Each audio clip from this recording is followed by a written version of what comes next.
Hello friends, book insider पर आप सभी का स्वागत है। आज हम बात करने वाले हैं the mind gut connection by Emeran Mayer book के बारे में। करण की जिंदगी पहले बहुत सिंपल थी।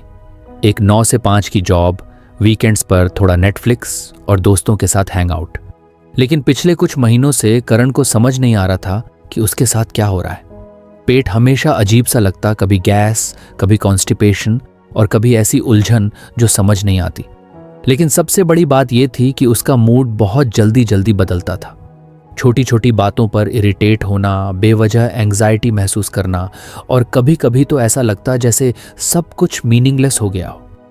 करण ने सोचा शायद काम का प्रेशर ज्यादा हो गया है या फिर शायद वो थोड़ा ओवर थिंकिंग कर रहा है। लेकिन जब ये फीलिंग्स हफ्तों तक नहीं गई तो उसने एक थेरेपिस्ट से बात करने का सोचा। थेरेपिस्ट ने उसकी पूरी बात सुनी और एक सवाल पूछा, तुम्हारे पेट का हाल कैसा रहता है? करण थोड़ा हैरान हुआ। उसने कहा, मतलब पेट का मूड से क्या कनेक्शन? थेरेपिस्ट ने मुस्कुराकर जवाब दिया, बहुत डीप कनेक्शन है। एक्चुअली तुम्हारा ब्रेन और गट हर वक्त एक दूसरे से बात कर रहे होते हैं। एक लंबी वायर है, वेगस नर्व, जो ब्रेन और पेट को आपस में जोड़ती है। और यह सिर्फ एक तरफा कम्युनिकेशन नहीं है, दोनों तरफ सिग्नल्स आते जाते रहते हैं। तुम्हारा पेट सिर्फ खाना डाइजेस्ट करने के लिए नहीं है, वो तुम्हारे मूड और बिहेवियर को भी कंट्रोल करता है। करण को यकीन नहीं हुआ।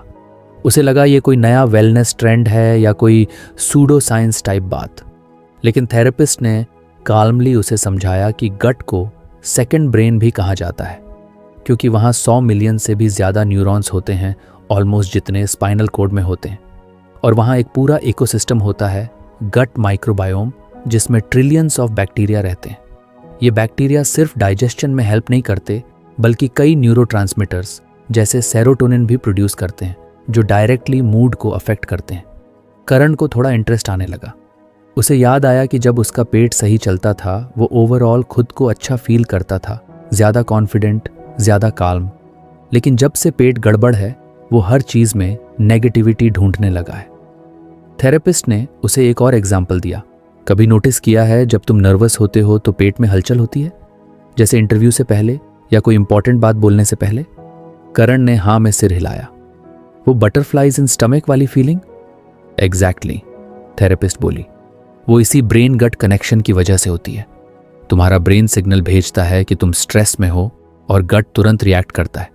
लेकिन यही प्रोसेस उल्टा भी काम करता है। अगर तुम्हारा गट अनहेल्थी हो तो वो ब्रेन को नेगेटिव सिग्नल्स भेजता है, जिससे एंग्जाइटी, सैडनेस और इवन डिप्रेशन जैसे सिम्टम्स हो सकते हैं। अब करण पूरी तरह इंट्रीग्ड था। उसने पूछा, तो इसका मतलब अगर मैं अपने गट की केयर करूं तो मेरा माइंड भी बेटर फील करेगा? थेरेपिस्ट ने मुस्कुराकर कहा, बिल्कुल। यही रीज़न है कि आजकल मेंटल हेल्थ और गट हेल्थ को साथ साथ देखा जाता है। Diet, probiotics, stress management, sleep, ये सब गट के लिए इंपॉर्टेंट है और इनडायरेक्टली तुम्हारे ब्रेन को भी हील करते हैं। करण को अपनी लाइफ की बहुत सारी चीज़ें अब समझ आने लगी। पिछले कुछ महीनों में वो जंक फूड पर डिपेंड हो गया था। ज़्यादा ऑयली खाना, बाहर का प्रोसेस्ड फूड, कम पानी पीना, नींद डिस्टर्ब रहना और फिजिकल एक्टिविटी ऑलमोस्ट ज़ीरो। शायद यही वजह थी कि उसका गट खराब हुआ और उसके साथ ही उसका माइंड भी। उस दिन के बाद करण ने एक फैसला लिया, वो अपने गट को हील करेगा। लेकिन वो कोई ओवरनाइट चेंज नहीं चाहता था। उसने धीरे धीरे शुरुआत की। हर मॉर्निंग एक ग्लास वार्म वाटर के साथ दिन की शुरुआत की। फिर उसने अपनी डाइट में फर्मेंटेड फूड इंक्लूड करना शुरू किया, दही, अचार और घर का बना कांजी। उसने शुगर और प्रोसेस्ड फूड को धीरे धीरे कम किया और फ्रूट्स, वेजिटेबल्स और फाइबर रिच खाना ज़्यादा लेना शुरू किया। सिर्फ डाइट नहीं, करण ने अपने स्ट्रेस को भी मैनेज करना शुरू किया। पहले वो छोटी छोटी बातों पर रिएक्ट कर जाता था, लेकिन अब वो खुद को रोक कर डीप ब्रीदिंग करता। उसने मेडिटेशन की कोशिश की। पहले अजीब लगा, लेकिन कुछ हफ्तों में उसका माइंड थोड़ा शांत लगने लगा। और सबसे ज़्यादा नोटिसेबल चेंज ये था कि उसका पेट हल्का और सेटल्ड फील करने लगा। एक दिन कर्ण अपने ऑफिस में काम कर रहा था और उसका बॉस अचानक उसके पास आया और बोला, करण, तुम आजकल बहुत फोकस्ड लग रहे हो, सब कुछ टाइम पर और नीटली हैंडल कर रहे हो। Well done. करण ने मुस्कुराकर थैंक्स कहा, लेकिन मन में सोचने लगा, कुछ महीने पहले यही काम बहुत ओवरवेलमिंग लगता था। तब वो खुद पर डाउट करता था, हर चीज़ कॉम्प्लिकेटेड लगती थी। लेकिन अब वो क्लैरिटी फील कर रहा था। रात को करण घर पहुंचा और बैल्कनी में बैठकर चाय पीते हुए अपने अंदर के बदलाव को महसूस किया। उसे अब समझ आ गया था कि हेल्थ सिर्फ ABS या मसल्स की बात नहीं होती। असली हेल्थ वो होती है जहां दिमाग और शरीर एक टीम की तरह काम करें। वो सिग्नल्स जो वेगस नर्व से रोजाना भेजे जाते हैं वही डिफाइन करते हैं कि हम दुनिया को कैसे देखते हैं, कैसे रिएक्ट करते हैं और अपने आप को कैसे फील करते हैं। करण अब अपने पेट की बात सुनना सीख चुका था। अगर कभी हल्का भारीपन या अनईजीनेस महसूस होती तो वो समझ जाता कि कुछ गड़बड़ है, शायद खान पान या स्ट्रेस। अगर आपको हमारी फ्री समरी अच्छी लगती है तो आप हमारे चैनल को सब्सक्राइब कर सकते हैं, हमारी मेंबरशिप खरीद सकते हैं या हमें UPI के थ्रू सपोर्ट कर सकते हैं। अब समरी पर वापस चलते हैं। और वो खुद को जेंटली ट्रीट करता, कोई हार्श डाइट नहीं, बस थोड़ी केयर, थोड़ी अवेयरनेस। धीरे धीरे उसका कॉन्फिडेंस वापस आने लगा। अब वो खुद को लेकर डाउटफुल नहीं रहता था। उसे पता था कि अगर माइंड अच्छा फील नहीं कर रहा तो शायद गट कुछ सिग्नल दे रहा है और वो उसे सुनने के लिए तैयार था। ये कहानी सिर्फ करण की नहीं है, हम सबके साथ ऐसा होता है। कभी माइंड गड़बड़ करता है, कभी पेट, लेकिन दोनों का रिश्ता बहुत गहरा है। गट सिर्फ खाने का रास्ता नहीं, वो एक इंटेलिजेंट सिस्टम है जो हमारे इमोशंस, थॉट्स और बिहेवियर्स को साइलेंटली कंट्रोल करता है। और जब हम उसे इंपॉर्टेंस देते हैं, एक अच्छा खाना, थोड़ा आराम, थोड़ी एक्सरसाइज, तो वो भी हमें रिटर्न में पीस, एनर्जी और क्लैरिटी देता है। इसलिए अगली बार जब आप खुद को एंग्शियस या अपसेट फील करें तो सिर्फ दिमाग को ब्लेम मत दीजिए, थोड़ा अपने पेट से भी बात करिए। शायद वो कुछ कहने की कोशिश कर रहा है, क्योंकि असली कनेक्शन सिर्फ वाईफाई से नहीं, गट से भी होता है। करण की जिंदगी अब काफ़ी बेटर चल रही थी। पिछले कुछ महीनों में उसने अपने गट की जो केयर की थी उसका असर अब क्लियरली दिखने लगा था। उसका पेट सेटल्ड रहता, एनर्जी लेवल हाई रहता और सबसे बड़ी बात, उसका मूड अब पहले जैसा अप एंड डाउन नहीं होता था। हर दिन अब ज़्यादा बैलेंस्ड लगता था। लेकिन एक दिन कुछ ऐसा हुआ जिसने उसे गट के बारे में और डीपर लेवल पर सोचने पर मजबूर कर दिया। उसका एक पुराना दोस्त कबीर, जो अब एक मेडिकल रिसर्चर बन चुका था, कई साल बाद शहर लौटा था। दोनों ने तय किया कि एक कैफे में मिलकर लंबी बात करेंगे। कैफे में बैठते ही कबीर ने गौर किया कि करण की पर्सनैलिटी में कुछ बदलाव आया है। तू पहले इतना शांत नहीं था करण, कबीर ने चाय का SIP लेते हुए कहा। करण मुस्कुराया। हाँ, मैंने थोड़ी लाइफस्टाइल चेंज की है, खासकर अपनी गट हेल्थ पर काम किया। कबीर की आंखों में इंटरेस्ट चमक उठा। नाइस, तो तूने गट माइक्रोबायोटा के बारे में कुछ पढ़ा है क्या? करण थोड़ा कंफ्यूज हुआ। माइक्रोबायोटा मतलब बैक्टीरिया वगैरह? एग्जैक्टली, कबीर थोड़ा एक्साइटेड हो गया। गट माइक्रोबायोटा मतलब वो ट्रिलियंस ऑफ माइक्रोब्स जो हमारे डाइजेस्टिव सिस्टम में रहते हैं। लेकिन इनका काम सिर्फ डाइजेशन नहीं होता, ये हमारी इम्यूनिटी, इमोशंस और ब्रेन केमिस्ट्री तक इन्फ्लुएंस करते हैं। करण अब पूरी तरह अटेंटिव था। मतलब मेरे पेट में जो बैक्टीरिया हैं वो मेरे मूड और इम्यून सिस्टम दोनों को कंट्रोल करते हैं? कबीर ने सिर हिलाया। हाँ, एक्चुअली जब तूने गट फ्रेंडली फूड खाना शुरू किया, जैसे प्रोबायोटिक्स, फाइबर रिच खाना, तो तूने अपने माइक्रोबायोटा को स्ट्रॉन्ग किया।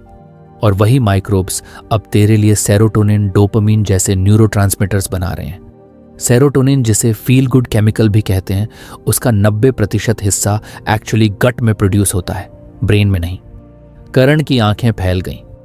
मुझे तो हमेशा लगता था कि यह सब ब्रेन का काम है।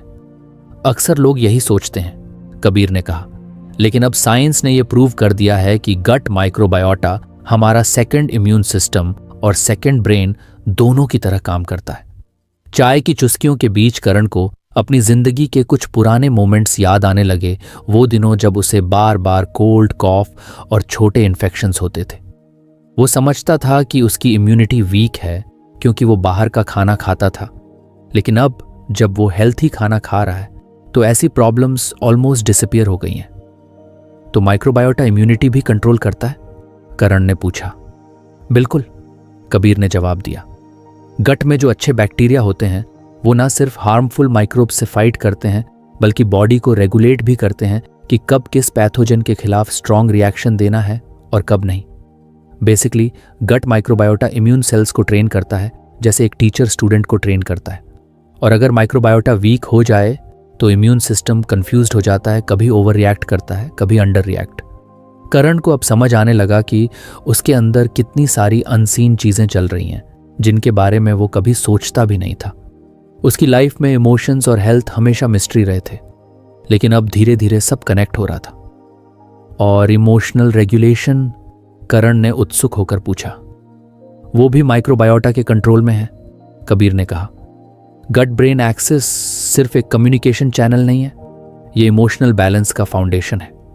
अगर गट बैक्टीरिया डाइवर्स और हेल्थी हैं तो वो ऐसे केमिकल प्रोड्यूस करते हैं जो एंग्जाइटी, स्ट्रेस और डिप्रेशन को नेचुरली रिड्यूस करते हैं। लेकिन अगर गट इम्बैलेंस हो जाए तो मूड स्विंग्स और इमोशनल इंस्टेबिलिटी कॉमन हो जाते हैं। करण ने गहरी सांस ली। उसे अब अपनी ओल्ड हैबिट्स पर थोड़ा रिग्रेट हो रहा था, वो दिनों जब वो रात रात भर जागकर चिप्स और कोला में डूबा रहता था। उसे लगता था वो जस्ट चिलिंग कर रहा है, लेकिन अब समझ में आ रहा था कि वो धीरे धीरे अपनी इमोशनल और फिजिकल हेल्थ खुद ही डैमेज कर रहा था। कबीर ने उसकी सोच को पढ़ते हुए कहा, देख, हम सब मिस्टेक्स करते हैं, लेकिन अब जब तू अवेयर है तो तू खुद को रिपेयर भी कर सकता है। और सबसे अच्छी बात यह है कि गट माइक्रोबायोटा को रिकवर होने में ज़्यादा टाइम नहीं लगता। कुछ हफ्तों की सही डाइट और रेस्ट से काफ़ी फर्क आता है। उस शाम के बाद करण की क्यूरियोसिटी और बढ़ गई। अब वो सिर्फ गट फ्रेंडली खाना नहीं खा रहा था, बल्कि वो माइक्रोबायोटा को समझने लगा था जैसे कोई गार्डनर अपने गार्डन को समझता है। हर फ्रूट, वेजिटेबल और दही का स्पून उसे ऐसा लगता जैसे वो अपने अंदर के माइक्रोस्कोपिक दोस्तों को खुश कर रहा है। वो अब एक्सपेरिमेंट भी करता। कुछ दिन वो फर्मेंटेड फूड ज़्यादा खाता तो कभी हाई फाइबर वाली डाइट, और हर बार उसका मूड, एनर्जी और इवन स्किन तक बेटर लगती। एक दिन उसने कैजुअली मिरर में देखा तो लगा कि चेहरा थोड़ा ग्लो कर रहा है। वो हंस पड़ा, शायद मेरे गट बैक्टीरिया भी खुश हैं आज। कुछ हफ्तों बाद ऑफिस में एक प्रोजेक्ट डेडलाइन के दौरान पूरी टीम पर स्ट्रेस था, लेकिन करण सरप्राइजिंगली काम था। जब सब पैनिक कर रहे थे तब वो सबको ऑर्गेनाइज करने में हेल्प कर रहा था, काल्मली कम्युनिकेशन कर रहा था और खुद भी फोकस्ड बना हुआ था। उसकी कॉलीग ने मजाक में पूछा, तू क्या मेडिटेशन करके आया है आज? करण ने मुस्कुराकर कहा, नहीं, बस मेरे अंदर के बैक्टीरिया खुश हैं। सब हंस पड़े, लेकिन करण के लिए ये जोक नहीं था, ये उसकी जिंदगी की सच्चाई बन चुकी थी। अब करण अपने दोस्त, रिश्तेदारों को भी अवेयरनेस देने लगा था। उसकी मम्मी को अक्सर जॉइंट पेन और डिजेस्टिवन की प्रॉब्लम होती थी। उसने मम्मी को भी धीरे धीरे फर्मेंटेड फूड देना शुरू किया, उन्हें शुगर कम करने की सलाह दी और उनकी स्लीप स्केड्यूल ठीक करवाया। 2 महीने में उनकी एनर्जी पहले से बहुत बेटर हो गई थी। करण को अब समझ आ गया था कि हमारा शरीर एक कॉम्प्लेक्स सिस्टम है और गट माइक्रोबियोटा उसका अनसीन बट पावरफुल पार्ट है। ये टाइनी ऑर्गेनिजम्स न सिर्फ खाना पचाते हैं बल्कि इम्यून सिस्टम को शील्ड देते हैं, ब्रेन के लिए हैप्पी केमिकल्स बनाते हैं और हमें इमोशनली स्ट्रांग रखते हैं। एक बार उसने गार्डन में बैठकर सोचा, हम हमेशा आउटर वर्ल्ड में बैलेंस ढूंढते हैं, लेकिन सबसे ज़रूरी बैलेंस तो हमारे अंदर होता है। अगर हम अपने गट को नर्चर करें तो वो हमें वो मेंटल पीस और इमोशनल क्लैरिटी दे सकता है जो हम दुनिया भर की थेरेपी और मोटिवेशन में ढूंढते हैं। अब करण के लिए हेल्थ का मतलब सिर्फ जिम या सिक्स पैक नहीं रहा। अब वो समझता था कि असली स्ट्रेंथ भीतर से आती है उन ट्रिलियंस ऑफ टाइनी फ्रेंड्स से जो हर पल उसके अंदर अपना काम कर रहे हैं, साइलेंटली, लॉयली। और ये सब जर्नी एक सिंपल रियलाइजेशन से शुरू हुई थी कि गट और ब्रेन कनेक्टेड है। करण अब हर सुबह अपने ब्रेकफास्ट के साथ अपने गट माइक्रोबायोटा को मेंटली थैंक्स कहता था, क्योंकि उसने सीख लिया था कि अगर वो अपने अंदर की दुनिया को हील करे तो आउटर वर्ल्ड अपने आप हील होने लगती है। और इस बार वो सिर्फ सरवाइव नहीं कर रहा था, वो ट्रूली थ्राइव कर रहा था। करण की जिंदगी अब सही दिशा में चल रही थी। हर सुबह उसका रूटीन काफ़ी डिसिप्लिन्ड हो चुका था। उठते ही हल्का वार्म वाटर, फिर थोड़ा स्ट्रेचिंग और ब्रेकफास्ट में कुछ गट फ्रेंडली खाना जैसे दही, बनाना, ओट्स और कभी कभी फर्मेंटेड इडली डोसा। अब वो सिर्फ खाना नहीं खा रहा था, वो सच में अपने अंदर की माइक्रो वर्ल्ड को नरिश कर रहा था। लेकिन जिंदगी तो हमेशा एक सीधी रेखा नहीं होती। एक दिन कुछ ऐसा हुआ जिससे करण को एक नई रियलिटी का सामना करना पड़ा। उसके बचपन का दोस्त जतिन, जो अब यूएसए में रहता था, इंडिया घूमने आया था। जतिन काफी मॉडर्न और बोल्ड लाइफस्टाइल जीता था, ब्रांडेड क्लोथ्स, गैजेट्स और हर बात में वेस्टर्न स्टाइल। दोनों ने मिलकर एक वीकेंड ट्रिप की प्लानिंग की और पहाड़ों की तरफ निकल पड़े। रास्ते में जतिन ने बड़ी एक्साइटमेंट से कहा, करण भाई, अब इंडिया में भी वो सब मिल रहा है जो मैं वहां खाता हूं, burgers, fries, soda, chocolate muffins, मजा आ जाएगा। करण मुस्कुराया, लेकिन थोड़ा हेजिटेंट भी था। उसने पोलाइटली जतिन से कहा, भाई मैं थोड़ा ध्यान रखता हूं अब खाने पीने में। जतिन ने हंसते हुए जवाब दिया, अरे एक दिन कुछ नहीं बिगड़ता, छुट्टी मनाने आए हैं, एंजॉय तो बनता है। और फिर शुरू हुआ 2 दिनों का फूड फेस्टिवल। होटल में रिच ब्रेकफास्ट, दिन में रोड साइड फास्ट फूड और रात को सोडा के साथ पिज्जा।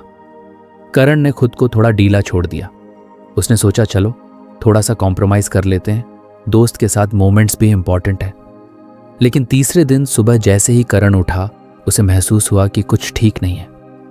पेट भारी लग रहा था, मूड थोड़ा इरिटेट हो रहा था और माइंड भी फॉगी सा था। उसने गौर किया कि उसकी एनर्जी वैसी नहीं थी जैसी 2 दिन पहले थी। यार ये क्या हो गया, उसने खुद से पूछा। जतिन तो फ्रेश लग रहा था। उसने पूछा, क्या हुआ भाई? करण ने धीरे से कहा, लगता है मेरा गट अपसेट हो गया है। जतिन हंस पड़ा, गट? तू तो बड़ा साइंटिस्ट बन गया है। करण मुस्कुराया, लेकिन अंदर से उसे चिंता हो रही थी। पिछले कई महीनों में वो इतनी क्लैरिटी और बैलेंस में जी रहा था, और अब सिर्फ 2 दिन के अनहेल्थी फूड ने उसे फिर से अनस्टेबल बना दिया था। घर लौटते वक्त करण ने गाड़ी चलाते हुए खुद से सोचना शुरू किया, ऐसा कैसे हो सकता है कि सिर्फ 2 दिन में इतना फर्क पड़ जाए। उसने उस शाम घर आते ही अपना गट जर्नल खोल लिया, जो उसने कुछ महीने पहले मेंटेन करना शुरू किया था। उसने पिछले 2 दिनों की सारी एंट्रीज लिखी, क्या खाया, कैसे महसूस किया, स्लीप कैसी रही, मूड कैसा था। उसे समझ में आने लगा था कि जो वेस्टर्न डाइट जतिन फॉलो करता है, हाई इन शुगर, फैट और प्रोसेस्ड फूड, वो उसकी गट माइक्रोबियल डाइवर्सिटी को सीधा नुकसान पहुंचा रही है। उसने अगले दिन इस टॉपिक पर और पढ़ना शुरू किया। रिसर्च में साफ लिखा था, western diets reduce microbial diversity and create imbalance by feeding harmful bacteria. मतलब जो रिफाइंड शुगर, सैचुरेटेड फैट और प्रिजर्वेटिव फिल्ड फूड हम खाते हैं, वो हमारे गट के अच्छे बैक्टीरिया को मारते हैं और बुरे बैक्टीरिया को बढ़ावा देते हैं। डाइवर्सिटी कम होते ही immunity, mood, digestion all start to go downhill. Karan को एक और शॉकिंग फैक्ट पता चला, गट माइक्रोबायोटा को वैरायटी पसंद होती है, और जब हम सेम टाइप का प्रोसेस्ड फूड बार बार खाते हैं तो वो बोर्ड और वीक हो जाते हैं। एक तरह से जैसे किसी जंगल में सिर्फ एक ही टाइप का पेड़ हो, न पक्षी आएंगे न जानवर टिकेंगे। लेकिन अगर वहाँ ढेर सारे अलग अलग पेड़ पौधे हों तो एक पूरा इकोसिस्टम डेवलप होता है। ठीक वैसे ही गट में भी। उसे याद आया कि पहले जब वो हाई फाइबर खाना खाता था, जैसे सब्जियां, फ्रूट्स, पल्सेस और फर्मेंटेड चीज़ें, तब उसकी हेल्थ एकदम ट्यून्ड लगती थी। और अब बस 2 दिन के इंडल्जेंस ने सारी बैलेंस बिगाड़ दी थी। उसने फिर से अपने गट को हील करने की ठान ली। उसने अगले दिन से ही शुगरी और फ्राइड आइटम्स बंद कर दिए और फर्मेंटेड फूड ज़्यादा लेना शुरू किया। दही, कांजी, पिकल्स, सावरक्राउट जैसे फूड्स को उसने अपनी डाइट में शामिल किया। साथ ही उसने बीन्स, ओट्स, रॉ वेजिटेबल्स और फ्रूट्स को भी वेरिटी में कंज्यूम करना शुरू किया। शुरुआत में थोड़ा टफ लगा, क्रेविंग्स भी हुई, चॉकलेट और चिप्स देखकर हाथ अपने आप बढ़ता था। लेकिन हर बार जब वो टेम्पटेशन रेजिस्ट करता तो उसे अपने अंदर कुछ रिस्टोर होता महसूस होता, जैसे उसके गट माइक्रोब्स अंदर से क्लैप कर रहे हों, गुड जॉब रावी। हफ्ते भर में ही फर्क दिखने लगा। उसका माइंड फिर से शार्प लगने लगा, नींद बेहतर हो गई और मोस्ट इंपॉर्टेंटली उसका मूड स्टेबलाइज हो गया। एक दिन ऑफिस में उसकी मैनेजर ने कैजुअली पूछा, करण तुम्हारी कंसंट्रेशन बहुत इंप्रेसिव हो गई है, कोई सीक्रेट? करण ने मुस्कुराकर कहा, बस खाना थोड़ा गट फ्रेंडली कर लिया है। अब करण समझ चुका था कि वेस्टर्न डाइट्स सिर्फ टेस्ट बड्स को सेटिस्फाई करती हैं, बॉडी को नहीं। और ये temporary comfort long term damage बन सकता है अगर हम अवेयर ना रहें। कुछ दिन बाद जतिन ने यूएसए लौटने से पहले करण से पूछा, यार तू इतना डिसिप्लिन कैसे मेंटेन करता है? मुझे भी गट इश्यूज होने लगे हैं। करण ने शांति से कहा, भाई हम जो भी खाते हैं वो सिर्फ हमारी भूख नहीं मिटाता, वो हमारे अंदर की एक पूरी दुनिया को शेप करता है। और अगर हम उस दुनिया का ध्यान नहीं रखेंगे तो वो हमें सिग्नल्स भेजेगी, कभी मूड के थ्रू, कभी इम्यूनिटी के थ्रू। जतिन थोड़ा सोच में पड़ गया। तो मतलब बर्गर खाने से डिप्रेशन भी हो सकता है? करण ने हंसकर जवाब दिया, अगर तू सिर्फ बर्गर खाएगा और फाइबर, फर्मेंटेड फूड से दूर रहेगा तो हाँ, इवेंचुअली तेरा गट अनहैप्पी रहेगा और उसका असर तेरे ब्रेन तक पहुंचेगा। जतिन ने सिर हिलाया। चलो अब से मैं भी थोड़ा बैलेंस रखने की कोशिश करूंगा। उस बातचीत के बाद करण को एक रियलाइजेशन हुआ, अवेयरनेस फैलाना भी सर्विस है। अब वो धीरे धीरे सोशल मीडिया पर भी गट हेल्थ के बारे में सिंपल लैंग्वेज में पोस्ट करने लगा। अपने ट्रांसफॉर्मेशन की फोटोज और एक्सपीरियंस शेयर करता। लोग कनेक्ट करने लगे, क्वेश्चंस पूछने लगे और कई ने अपनी हेल्थ बेटर करनी शुरू कर दी। करण को लगा जैसे उसने सिर्फ अपनी जिंदगी नहीं बदली, वो दूसरों की हीलिंग जर्नी का भी हिस्सा बन रहा है। अब जब कभी कोई उसे मिठाई, बर्गर या सोडा ऑफर करता तो वो पोलाइटली मना करता और सोचता ये सब टेस्ट के लिए हो सकता है, लेकिन मेरी गट फैमिली को ये पसंद नहीं आएगा। और करण अब अकेला नहीं था, उसके अंदर ट्रिलियंस ऑफ माइक्रोस्कोपिक दोस्त थे जो उसकी हर चॉइस का असर महसूस करते थे। कहानी यहीं खत्म नहीं हुई थी, ये तो उसकी नई जिंदगी का फाउंडेशन थी। एक ऐसी जिंदगी जो टेस्ट और टेम्पटेशन से ऊपर उठकर रियल हेल्थ और हैप्पीनेस की तरफ बढ़ रही थी। और करण अब सिर्फ फूड को नहीं देखता था, वो उसे एक इन्विटेशन समझता था अपने अंदर की इकोसिस्टम को नर्चर करने का मौका। क्योंकि उसे अब पता था स्ट्रॉन्ग बॉडी, क्लियर माइंड और पीसफुल लाइफ वहीं से शुरू होती है, गट से। करण की जिंदगी अब काफी स्टेबल हो चुकी थी। उसका रूटीन सेट था, खान पान बैलेंस्ड था और मेंटल क्लैरिटी भी बनी हुई थी। अब वो गट हेल्थ को लेकर इतना अवेयर हो चुका था कि जब भी कुछ नया खाने का मन करता तो सबसे पहले सोचता, इससे मेरे गट माइक्रोब्स को कैसा फील होगा। लेकिन जैसा अक्सर होता है, जिंदगी कब शांत बहती नदी से एक तूफानी समंदर बन जाए कोई नहीं जानता। उस दिन भी कुछ ऐसा ही हुआ। करण की कंपनी में अचानक एक बहुत बड़ा प्रोजेक्ट आ गया। डेडलाइन सिर्फ 2 हफ्ते की थी और क्लाइंट इंटरनेशनल था, गलती की कोई गुंजाइश नहीं थी। करण को उस प्रोजेक्ट का लीड बना दिया गया। शुरू में तो उसने कॉन्फिडेंट फील किया, लेकिन जैसे जैसे दिन गुजरते गए काम का प्रेशर बढ़ता गया। अब उसके दिन 14 से 15 घंटे के हो गए थे। ऑफिस की मीटिंग्स, ईमेल्स का जवाब देना, रिपोर्ट्स बनाना और हर छोटी छोटी डिटेल पर ध्यान देना, सब कुछ करण के दिमाग पर छा गया था। वो खाना तो खा रहा था, लेकिन वो अटेंशन, वो माइंडफुलनेस गायब हो गई थी। बस जल्दी जल्दी खा लेता हूं, फिर काम करना है, वो खुद से कहता। फर्मेंटेड फूड की जगह इंस्टेंट नूडल्स आने लगे थे। प्रोबायोटिक कर्ड की जगह वेंडिंग मशीन की ब्लैक कॉफी हो गई थी। स्ट्रेस धीरे धीरे उसके अंदर बसने लगा। रात में नींद डिस्टर्ब होने लगी। माइंड हमेशा अलर्ट रहता था, जैसे कोई इमरजेंसी आने वाली हो।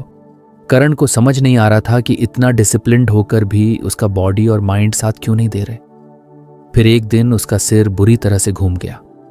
ऑफिस में बैठे बैठे उसे घबराहट हुई, हार्ट बीट तेज हो गई और माथे पर पसीना आ गया। Is everything okay?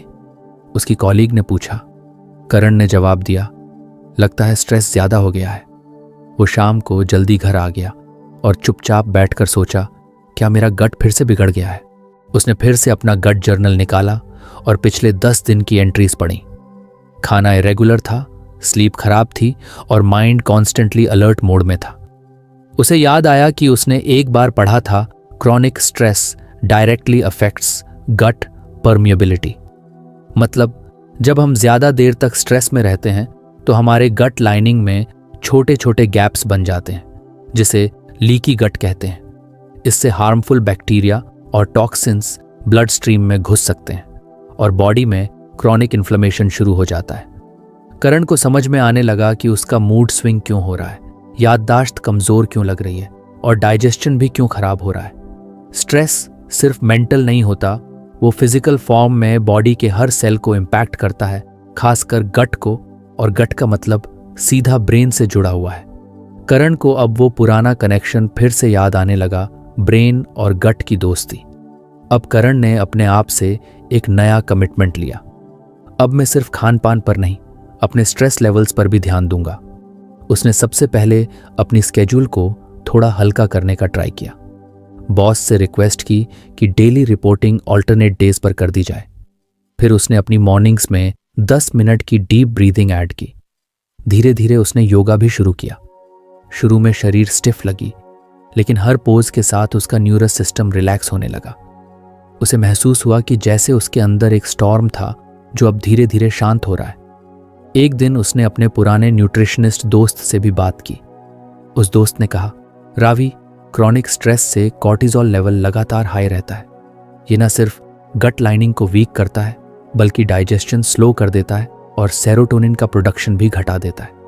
मतलब मूड ऑटोमेटिकली डल होता चला जाता है। करण को यह सुनकर एक और रियलिटी समझ में आई। उसका हैप्पी केमिकल सेरोटोनिन 90% गट में ही बनता है, और जब उसका गट इन्फ्लेम्ड है तो ब्रेन कैसे हैप्पी फील करेगा। अब वो हर दिन स्ट्रेस मैनेजिंग रिचुअल्स फॉलो करने लगा। सुबह सनलाइट एक्सपोजर, कुछ जर्नलिंग और रात को इलेक्ट्रॉनिक डिवाइसेस से दूरी। उसने एक ग्रैटिट्यूड जार भी बनाया जिसमें हर रात वो एक छोटी सी थैंकफुल बात लिखकर डालता। कुछ हफ्तों में फर्क दिखने लगा। करण फिर से बैलेंस्ड फील करने लगा। उसकी नींद इंप्रूव हो गई, डाइजेशन फिर से स्मूथ हो गया, और सबसे बड़ी बात, वो खुद को फिर से खुद जैसा महसूस करने लगा। फिर एक दिन उसे अपने ऑफिस में जूनियर स्नेहा मिल गई, जो बहुत एंग्शियस लग रही थी। करण ने पूछा, क्या बात है? स्नेहा ने जवाब दिया, काम का प्रेशर बहुत बढ़ गया है, रात को नींद नहीं आती और खाना भी टेस्टलेस लगने लगा है। करण ने मुस्कुराकर कहा, तू अपना गट हील कर, सब सही लगने लगेगा। स्नेहा थोड़ा कंफ्यूज हुई। गट मतलब? करण ने कहा, मैं एक्सप्लेन करता हूं। जब हम स्ट्रेस में होते हैं तो हमारा गट वीक हो जाता है, अंदर से लीकेज होने लगता है और इन्फ्लेमेशन बढ़ती है। मूड लो हो जाता है, माइंड डल लगने लगता है और बॉडी टायर्ड।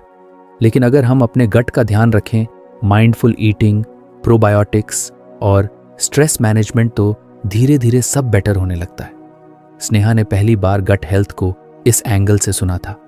उसने पूछा, तो क्या ब्रीदिंग से भी गट बेटर हो सकता है? करण ने कहा, बिल्कुल। ब्रेथ ही तो सिग्नल है। ब्रेन और गट के बीच जितनी डीप और रिलैक्स्ड ब्रीदिंग, उतना काल्म मैसेज गट को मिलेगा और वो भी अपना काम ठीक से करेगा। उस दिन स्नेहा ने भी करण की तरह एक छोटा सा स्टेप लिया। उसने ऑफिस के ब्रेक में 5 मिनट की ब्रीदिंग एक्सरसाइज शुरू की। करण अब सिर्फ अपनी हीलिंग जर्नी पर नहीं था, वो दूसरों को भी उस पाथ पर ले जा रहा था। उसे समझ आ गया था कि क्रॉनिक स्ट्रेस एक स्लो पॉइजन है जो ना दिखता है, ना तुरंत मारता है, लेकिन अंदर से सारी सिस्टम को बिगाड़ देता है, खासकर गट को। अब जब करण किसी टेंशन फिल्ड सिचुएशन में आता तो वो पहले पॉज करता, एक गहरी सांस लेता और खुद से कहता, गट का गेट बंद रखना है, लीकेज नहीं चाहिए। वो अपने मील्स को फिर से सेक्रेड मानने लगा। लैपटॉप और फोन दूर रखकर खाना खाता, हर बाइट को च्यू करता और खुद से पूछता, क्या ये फूड मेरे माइक्रोब्स को खुश करेगा? हर दिन थोड़ा बेटर हो रहा था। माइंड अब बॉडी के साथ मिलकर काम कर रहा था और दोनों मिलकर एक हेल्थियर करण बना रहे थे। कभी कभी वो सोचता, अगर मैंने गट हेल्थ को लेकर अवेयरनेस ना रखी होती तो शायद मैं भी उन लाखों लोगों में शामिल होता जो डेली स्ट्रेस को नॉर्मल मानकर चलते रहते हैं, जब तक कि बॉडी पूरी तरह जवाब नहीं दे देती। अब करण की जिंदगी का मोटो था, स्ट्रेस आएगा लेकिन मैं उसे बॉडी में घर नहीं बनाने दूंगा, क्योंकि अब वो जान चुका था एक पीसफुल माइंड और हेल्थी गट साथ चलें तभी जिंदगी का सफर स्मूथ होता है। करण की जिंदगी अब पहले से बहुत ज्यादा बैलेंस्ड हो चुकी थी। गट और ब्रेन की डीप कनेक्शन उसने न सिर्फ महसूस की थी बल्कि एक्टिवली उस पर काम भी किया था। उसके चेहरे पर अब वो कॉन्फिडेंस लौट आया था जो कभी स्ट्रेस और डाइजेशन इश्यूज के चलते खो गया था। लेकिन जिंदगी कभी कभी बिना वार्निंग के एक नया ट्विस्ट दे देती है, और ऐसा ही ट्विस्ट करण की जिंदगी में तब आया जब उसे एक दिन तेज बुखार और गले में जबरदस्त इन्फेक्शन हुआ। डॉक्टर से कंसल्ट करने पर उसे बताया गया कि बैक्टीरियल इन्फेक्शन है और बिना एंटीबायोटिक्स के ठीक नहीं होगा।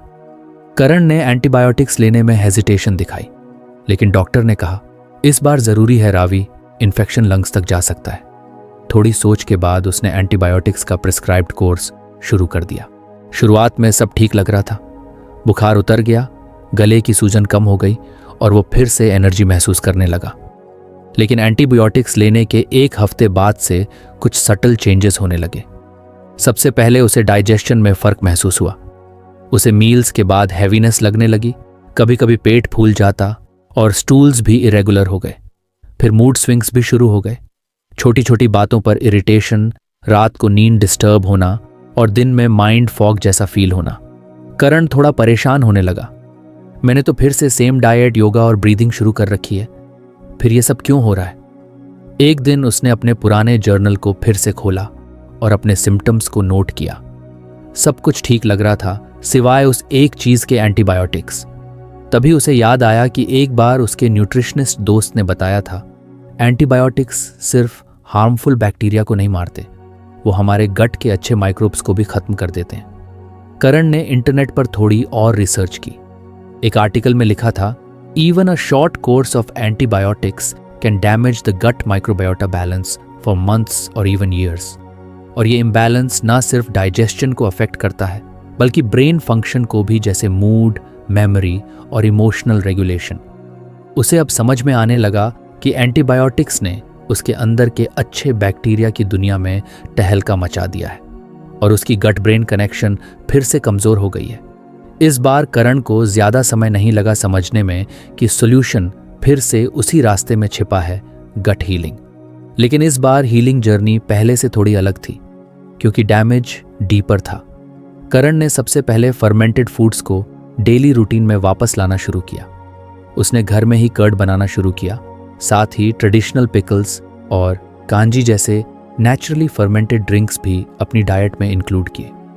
उसने मार्केट से प्रोबायोटिक सप्लीमेंट्स भी लेना शुरू किया, लेकिन डॉक्टर की एडवाइस लेकर, ताकि सही स्ट्रेन और डोसेज मिल सके। पर सबसे बड़ी चैलेंज थी पेशेंस। करण को यह समझना पड़ा कि एंटीबायोटिक्स से हुआ माइक्रोबायोम डैमेज एक दिन में नहीं भरेगा, उसे वक्त लगेगा, हफ्तों नहीं महीनों। इस दौरान उसने अपने मानसिक स्वास्थ्य का भी ख्याल रखा। उसने खुद को बार बार याद दिलाया, तू फिर से ठीक हो जाएगा, बस थोड़ा सुसंगत रहना है। एक रोचक चीज उसने नोट की, जैसे जैसे उसके गट में सुधार हुआ, वैसे वैसे उसके थॉट्स भी पॉजिटिव होने लगे। वो एंग्शियस नहीं रहता था, उसका फोकस इंप्रूव होने लगा और वो छोटी छोटी बातों में भी जॉय महसूस करने लगा। करण को अब गट ब्रेन एक्सिस की थियोरी सिर्फ थियोरी नहीं लगी, वो उसे खुद अपनी बॉडी में जी रहा था। एक दिन जब वो अपने बालकनी में बैठा था, हल्की धूप ले रहा था और हाथ में हल्दी दूध था, उसने खुद से कहा, मैंने अपनी गुट की हीलिंग जर्नी शुरू की थी एक मजबूरी से, लेकिन अब ये मेरी जिंदगी का हिस्सा बन चुकी है।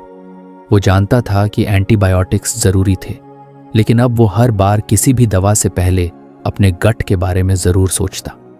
करण ने उस इंसिडेंट से यह भी सीखा कि प्रिवेंशन इज ऑलवेज बेटर। अब अगर उसे किसी भी तरह की इन्फेक्शन होती तो पहले लाइफस्टाइल रेमेडीज ट्राई करता, इम्यूनिटी बूस्ट करता और एंटीबायोटिक्स को लास्ट ऑप्शन मानता, नॉट द फर्स्ट। कुछ महीने बाद जब उसका गट फिर से बैलेंस में आया, उसने अपने एक्सपीरियंस को एक ब्लॉग में लिखना शुरू किया। उसका ब्लॉग टाइटल था गट की बात, मेरी हीलिंग जर्नी। उसने इसमें वो सब शेयर किया, स्ट्रेस के दौरान गट पर क्या असर पड़ता है, कैसे गलत खान पान गट माइक्रोब्स को कमज़ोर करता है और एंटीबायोटिक्स के बाद कैसे हम अपने गट को फिर से मजबूत बना सकते हैं। धीरे धीरे लोग उसके ब्लॉग से कनेक्ट करने लगे। कुछ ने लिखा, रवि, तुम्हारी स्टोरी पढ़कर समझ आया कि मेरे मूड स्विंग्स सिर्फ मानसिक नहीं थे, वो गट की वजह से थे। कुछ ने लिखा, मैं भी एंटीबायोटिक्स के बाद लो एनर्जी फील कर रहा था, लेकिन अब मैंने प्रोबायोटिक्स शुरू किए हैं। करण के लिए यह सबसे बड़ी रिवॉर्ड थी कि उसकी खुद की हीलिंग अब दूसरों की इंस्पिरेशन बन रही थी। एक दिन उसने अपनी पुरानी जर्नल एंट्री पढ़ी, उस दिन की जब वो पैनिक में था, बॉडी ट्रेम्बलिंग कर रही थी और माइंड स्कैटर था। उसने एंट्री के नीचे लिखा था, अब पता है बॉडी को कैसे सुनना है।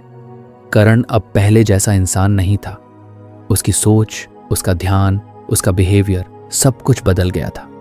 वो जान चुका था कि गट ही वो जगह है जहां से हीलिंग शुरू होती है और वहीं से हैप्पीनेस भी। कहानी अब यहीं खत्म होती है, लेकिन करण की जर्नी नहीं, क्योंकि गट और ब्रेन की दोस्ती लाइफ लॉन्ग चलती है। करण अब हर दिन अपने अंदर के छोटे छोटे माइक्रोब्स का ख्याल रखता है, क्योंकि उसने महसूस किया है जब वो खुश होते हैं तो मैं भी खुश होता हूँ। तो फ्रेंड्स, ये थी हमारी आज की बुक समरी। आपको कैसी लगी कमेंट करके ज़रूर बताएं, और धन्यवाद आपका समरी एंड तक सुनने के लिए।